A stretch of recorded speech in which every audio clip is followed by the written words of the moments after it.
Ef við notum metafóruna að það sé bara ein vera í gangi. Það er bara ein vera. Við erum öll þessi vera. Og ímyndum okkur að þetta sé hjarta. Þannig að hjarta býr til sitt eigið völundarhús, sína eigin tálsing til þess að fá faðm frá einhvers konar hinum. Eins og brúðuleikari sem að gleymi sér gjörsamlega í hlutverkinu og brúðurnar halda að þeir séu bara að tala við hvora aðra.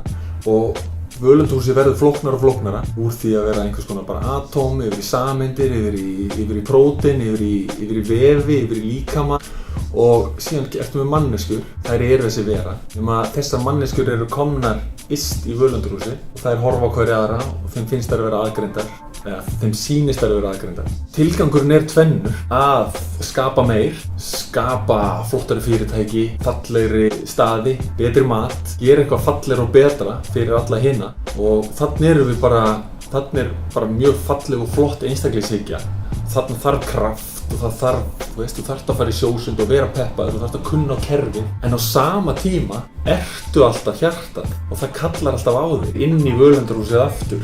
Og eftir því sem þú fer nær þangað, þeim mun meira ertu orðin að öllum hinum. Innst inni getur aldrei afneitað hinum. Þess vegna berðir að elska náungaðinn, vegna þess að sá þráður mun aldrei slitna. Það er engin kraftur í veruleikanum sem slítur þennan þráð til hins.